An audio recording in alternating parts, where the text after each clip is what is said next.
नमस्कार दोस्तों, राधे राधे। स्वागत है एक और मनोहर कथा में। श्री कृष्ण की इस मनोहर कथा में हम सुनेंगे आज पूतना वध के बारे में, किस प्रकार पूतना का दूध पीकर उसे मुक्ति प्रदान की।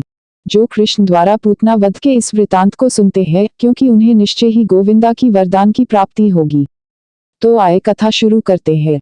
जब नंद महाराज घर लौट रहे थे तो उन्होंने वसुदेव द्वारा दी गई इस चेतावनी पर कि गोकुल में कुछ उत्पात हो सकता है विचार किया। निश्चय ही यह सलाह मैत्रीपूर्ण थी और असत्य न थी। अतः नंद ने सोचा इसमें अवश्य ही कुछ न कुछ सच्चाई है। अतः डर के मारे वे भगवान की शरण लेने लगे। संकट आने पर भक्त के लिए स्वाभाविक है कि वह कृष्ण का चिंतन करे, क्योंकि उसके लिए अन्य कोई आश्रय नहीं होता। जब शिशु संकट में होता है तो अपने माता पिता का आश्रय लेता है। इसी प्रकार भक्त सदैव भगवान की शरण में रहता है, किंतु जब उसे कोई विशेष संकट दिखता है तो वह तुरंत ईश्वर का स्मरण करता है। अपने मंत्रियों से मंत्रणा करने के बाद कंस ने पूतना नामक डाइन को, जो छोटे छोटे बच्चों को अत्यंत नृशंसतापूर्वक मारने का इंद्रजाल जानती थी, आदेश दिया कि वह शहरों, ग्रामों तथा चरागाहों में जाकर सारे बच्चों का वध कर दे। ऐसी डाइनें अपना इंद्रजाल वहीं फैला सकती है जहाँ कृष्ण के पवित्र नाम का कीर्तन या श्रवण न होता हो। कहा जाता है कि जहाँ कहाँ कृष्ण के पवित्र नाम का कीर्तन होता है, चाहे वह उपेक्षा से ही क्यों न हो, वहां से सारे बुरे तत्व, डाइने, भूत प्रेत तथा संकट तुरंत भाग जाते हैं।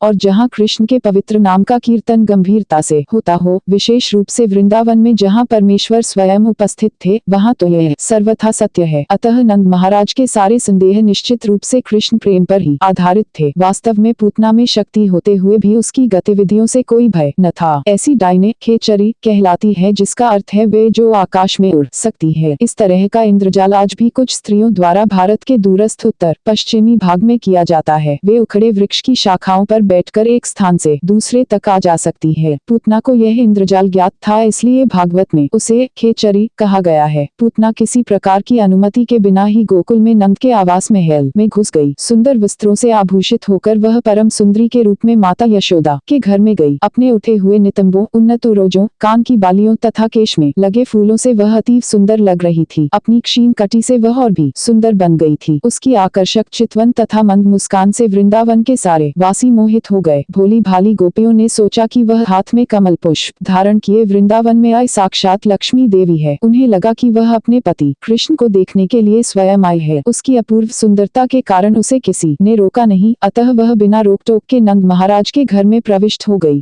अनेकानेक बालकों का वध करने वाली पूतना ने कृष्ण को पालने में लेटा देखा। वह तुरंत समझ गई कि इस नन्हे बालक में अद्वितीय शक्ति है, जो राख से ढकी अग्नि की भांत छिपी है। उसने सोचा, यह बालक तो इतना शक्तिशाली है कि क्षण भर में सारे ब्रह्मांड को नष्ट कर सकता है। पूतना की समझ अत्यंत महत्वपूर्ण है। भगवान श्री कृष्ण प्रत्येक प्राणी के हृदय में स्थित है। भगवद गीता में कहा गया है कि वे मनुष्य को आवश्यक बुद्धि प्रदान करने वाले तथा विस्मृति उत्पन्न करने वाले हैं। पूतना को तुरंत पता चल गया कि जिस बालक को वह नंद के घर में देख रही है, वह साक्षात श्री भगवान है। वे वहाँ नन्हे बालक के रूप में लेटे थे, किंतु इसका अर्थ यह नहीं था कि वे कम शक्तिशाली थे। यह भौतिकतावादी सिद्धांत कि ईश्वर पूजा विकासवादी है, ठीक नहीं है। कोई भी मनुष्य ध्यान या तपस्या द्वारा ईश्वर नहीं बन सकता। ईश्वर सदैव ईश्वर रहता है।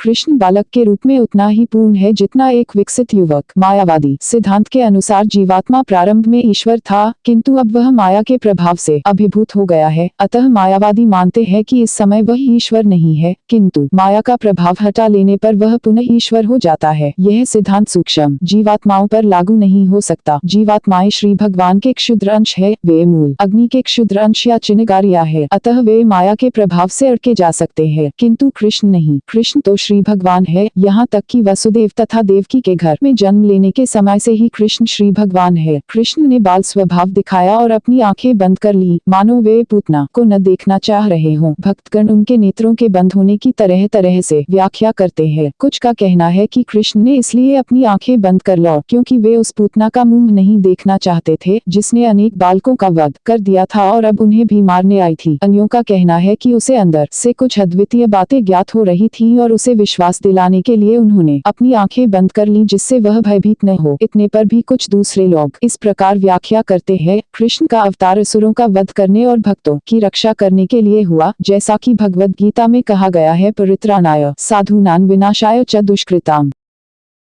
इस प्रकार उन्होंने जिस प्रथम असुर का वध करना था वह एक स्त्री थी। वैदिक नियमों के अनुसार स्त्री, ब्राह्मण, गाय या बालक का वध करना वर्जित है, किंतु कृष्ण को बाध्य होकर पूतना का वध करना पड़ा और चूंकि स्त्री वध शास्त्रोचित नहीं है, इसीलिए श्री कृष्ण के पास आंखें बंद करने के अतिरिक्त अन्य कोई चारा न था। एक दूसरी व्याख्या यह है कि कृष्ण ने इसलिए आंखें बंद कर ली क्योंकि वे पूतना को मात्र अपनी धाय के रूप में मान रहे थे। पूतना कृष्ण के पास स्तनपान कराने आई थी। कृष्ण इतने कृपालु है कि यह जानते हुए भी कि पूतना उन्हें मारने आई है, उन्होंने उसे अपनी धाय या माता के रूप में देखा। वैदिक मान्यता है कि माताएं 7 प्रकार की होती है: सगी माता, गुरु पत्नी, रानी, ब्राह्मणी, गाय, धाय तथा पृथ्वी। चूंकि पूतना कृष्ण को अपनी गोद में लेकर स्तनपान कराने आई थी, अतः कृष्ण ने उसे अपनी माता के रूप में स्वीकार किया। यह एक अन्य कारण समझा जाता है कि कृष्ण ने अपनी आंखें बंद कर ली। अब उन्हें धाय या माता का वध करना था, इसीलिए उन्होंने अपनी आंखें बंद कर ली, किंतु उन्होंने अपनी माता या धाय के वध करने तथा अपनी सगी माता या धर्म माता यशोदा के प्रति प्यार करने में कोई अंतर नहीं रखा। हमें वेदों से यह भी जानकारी मिलती है कि पूतना के साथ भी मातृवत व्यवहार किया गया और यशोदा के साथ ही इस संसार से मुक्ति प्राप्त हुई। जब बालक कृष्ण ने आंखें बंद कर ली तो पूतना ने उन्हें अपनी गोद में उठा लिया। उसे यह ज्ञात न था कि वह साक्षात मृत्यु को पकड़े हुए है। यदि मनुष्य धोखे से रस्सी को सर्प मान बैठता है तो उसकी मृत्यु हो जाती है। इसी प्रकार कृष्ण से भेंट होने के पूर्व पूतना अनेक बालकों का वध कर चुकी थी और उसने कृष्ण की भी उन जैसा ही समझा, किंतु अब वह एक सांप को पकड़ने जा रही थी जो उसे तुरंत मार देगा। जब पूतना बालक कृष्ण को गोद में ले रही थी तो यशोदा तथा रोहिणी दोनों ही वहां उपस्थित थी, किंतु उन्होंने उसे मना नहीं किया क्योंकि वह सुंदर वस्त्रों से आभूषित थी और कृष्ण के प्रति मात्र प्रेम प्रदर्शित कर रही थी। वे यह न समझ पाई कि वह एक अलंकृत म्यान के भीतर छिपी तलवार की भांति है। पूतना ने अपने स्तनों में घातक विष लगा रखा था और गोद लेते ही उसने अपने चूचक कृष्ण के मुख में लगा दिए। उसे आशा थी कि ज्यों ही वह उसके स्तनों का पान करेगा त्यों ही वह मर जाएगा, किंतु कृष्ण ने क्रुद्ध होकर तुरंत मुंह में चूचक लगा लिया। उन्होंने विषयुक्त दूध के साथ उस असुरनी के प्राण भी चूस लिए।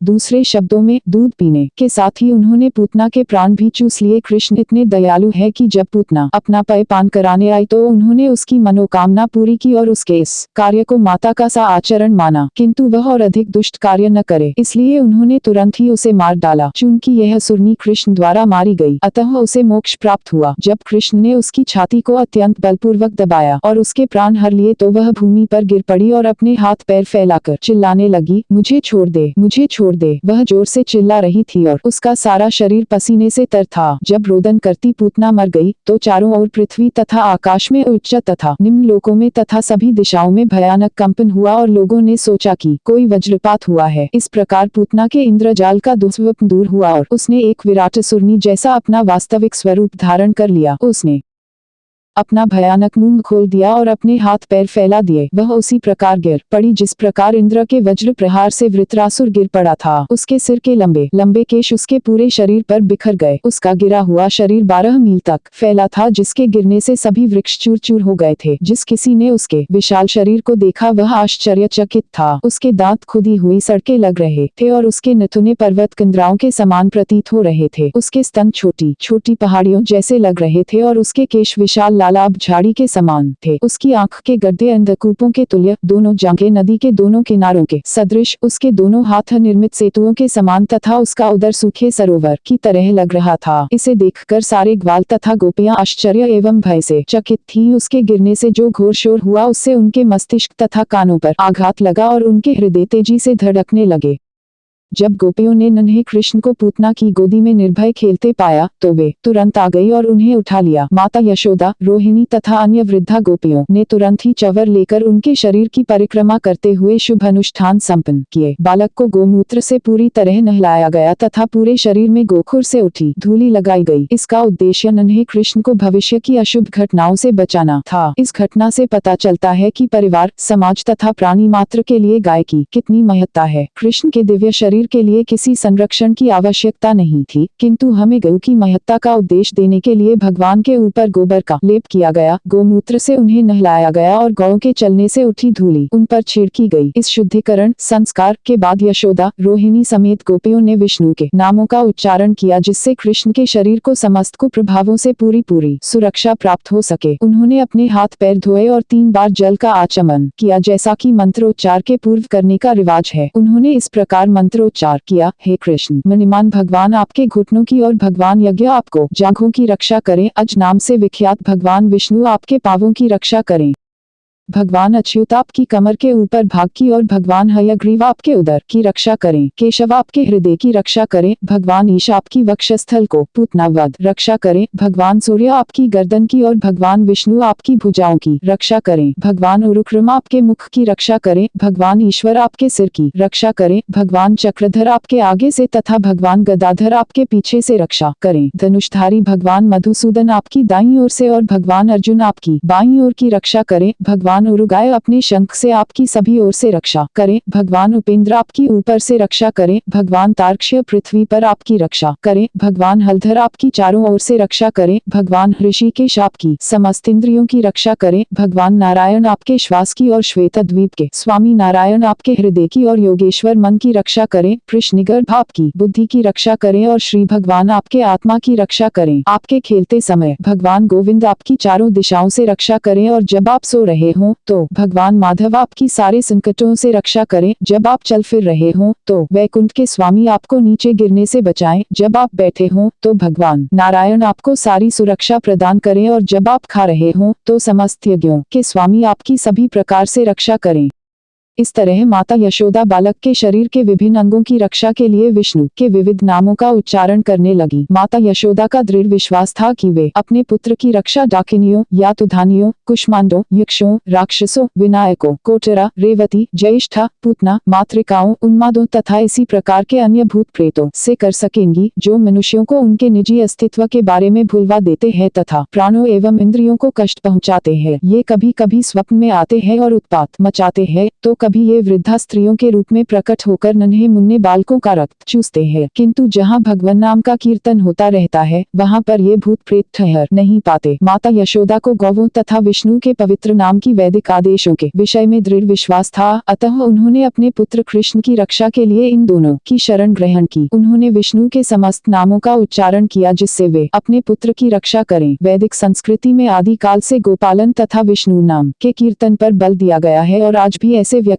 जो वैदिक प्रणाली का अनुगमन करते हैं, विशेषतः या गृहस्थ लोग, कम से कम 1 दर्जन गौवें पालते हैं और अपने घर में स्थापित भगवान विष्णु के अर्चा विग्रह की पूजा करते हैं। जो लोग कृष्ण भावनामृत में उन्नति कर रहे हैं उन्हें इस कार्यकलाप से पाठ सीखना चाहिए और गावों तथा विष्णु के शुभ नाम में रुचि लेनी चाहिए। वृंदावन की वयस्क गोपिकाएं कृष्ण के प्रेम में इतनो लीन थी कि वे कृष्ण को हर तरह से बचाना चाहती थी, यद्यपि उन्हें इसकी आवश्यकता न थी क्योंकि उन्होंने अपने को पहले से सुरक्षित कर रखा था। वे यह नहीं समझ पाई कि कृष्ण श्री भगवान थे जो बालक रूप धारण किए क्रीड़ा कर रहे थे। बच्चों के रक्षा संबंधी अनेक औपचारिकताओं के बाद माता यशोदा ने कृष्ण को अपनी गोद में लेकर अपना दूध पिलाया। जब बालक की विष्णु मंत्र से रक्षा कर ली गई तो माता यशोदा को लगा कि वह सुरक्षित है। इसी बीच सारे ग्वाले जी कर जमा करने मथुरा गए थे। लौटकर घर आए तो वे सब पूतना के विशाल मृत शरीर को देखकर स्तंभित रह गए। नंद महाराज को वसुदेव की भविष्यवाणी स्मरण हो आए और वे उन्हें एक ऋषि तथा योगी मानने लगे, अन्यथा वे यह कैसे बता सकते थे कि वृंदावन से मेरी अनुपस्थिति की अवधि में कोई घटना होने वाली है। इसके बाद ब्रज के समस्त वासियों ने पूतना के विशाल शरीर के खंड खंड कर डाले और उसे जलाने के उद्देश्य से लकड़ी की चिता बना दी। जब पूतना के शरीर के अंग जल रहे थे तो अग्नि से उठे धुएं से अगुरु की सुगंधी छा रही थी। यह सुगंधी कृष्ण द्वारा वश किए जाने के कारण थी। इसका अर्थ यह हुआ कि असुरनी पूतना के सारे पाप धुल गए थे और उसे स्वर्गिक शरीर प्राप्त हो गया था। यहाँ ऐसा उदाहरण प्राप्त होता है कि भगवान कितने सर्वकल्याणकारी है। पूतना कृष्ण को मारने आई थी किंतु चूंकि उन्होंने उसका दुग्ध पान किया था अतः वह तुरंत पवित्र हो गई और उसके मृत शरीर को दिव्य गुण प्राप्त हुआ। उसका एकमात्र कार्य छोटे छोटे बालकों को मारना था। उसे केवल रक्त प्रिय था किंतु कृष्ण के प्रति द्वेष रखते हुए भी उसे मोक्ष प्राप्त हुआ क्योंकि उसने कृष्ण को अपना दूध पिलाया था। अतः उन लोगों के विषय में क्या कहा जाए जो माता के रूप में कृष्ण को अत्यंत प्रिय है और जो अत्यंत प्रेम पूर्वक सदा उनकी सेवा करते हैं, जो हर जीव के परमात्मा है और पूर्ण पुरुषोत्तम भगवान है। इससे यह निष्कर्ष निकला कि भगवान को सेवा में लगाई गई अल्प शक्ति भी अपार दिव्य लाभ प्रदान करने वाली है। इसकी व्याख्या भगवद गीता में की गई है। स्वल्पम्प्यस्य धर्मस्य त्रायते महतो बन्यात्। कृष्ण चेतना में की गई भक्ति इतनी दिना पूतना है कि जाने अनजाने कृष्ण की थोड़ी सी भी सेवा से बड़ा लाभ प्राप्त होता है। किसी वृक्ष के पुष्प अर्पित करके कृष्ण की पूजा करना भी उस जीवात्मा के लिए लाभप्रद है जो वृक्ष के अस्तित्व तक सीमित है। जब कृष्ण को फूल और फल अर्पित किए जाते हैं तो अप्रत्यक्ष रूप से उस वृक्ष को भी लाभ पहुंचता है जिसमें वे फूल फल लगे थे। अतः अर्चना विधि हर एक के लिए लाभप्रद है। कृष्ण ब्रह्मा तथा शिव जैसे महान देवों द्वारा पूज्य है और पूतना इतनी भाग्यशालिनी थी कि वही कृष्ण बालक रूप में उसको गोदी में खेले। श्री कृष्ण के वे ही चरण कमल जो ऋषियों तथा भक्तों द्वारा आराध्य पूतना के शरीर पर पड़े लोग कृष्ण की पूजा करके भोजन की भेंट चढ़ाते हैं, किंतु उन्होंने तो पूतना के शरीर से स्वतः दुग्धपान किया। इसीलिए भक्तगण प्रार्थना करते हैं कि यदि पूतना जैसी शत्रुनों केवल दूध पिला करके इतना लाभ प्राप्त कर सकती है तो फिर प्यार तथा स्नेह से कृष्ण पूजा से प्राप्त होने वाले लाभ का अनुमान भला कौन लगा सकता है। यदि पूजा करने वाले को इतना लाभ हो सकता है तो फिर मनुष्य को चाहिए कि केवल कृष्ण की ही पूजा करे। यद्यपि पूतना दुष्टात्मा थी किंतु उसे भगवान की माता के समान उच्च पद प्राप्त हुआ। अतः यह स्पष्ट है कि गावे तथा वयस्क गोपियां भी जो कृष्ण को दूध दे तो दिव्य पद को प्राप्त हुई। कृष्ण किसी को भी कुछ भी मुक्ति से लेकर कोई भी कल्पनीय भौतिक वस्तु दे सकते हैं।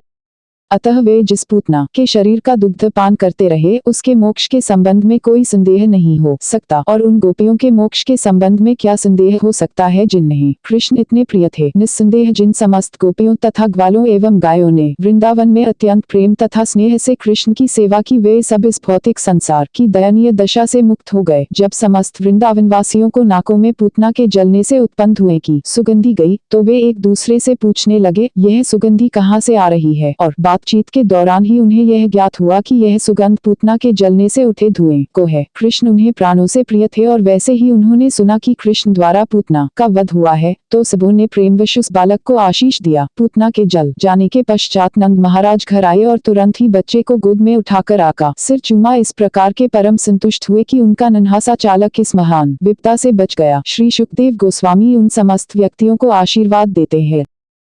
इस प्रकार लीला पुरुषोत्तम भगवान श्री कृष्ण के अंतर्गत पूतनावत नामक छठे अध्याय का भक्ति वेदांत तट पर पूर्ण हुआ। ये कथा सुनने के लिए आपका बहुत बहुत धन्यवाद। अगर कथा अच्छी लगी हो तो वीडियो को लाइक शेयर और चैनल को सब्सक्राइब जरूर करें। कमेंट में राधे राधे जय श्री कृष्णा लिखना ना भूलें।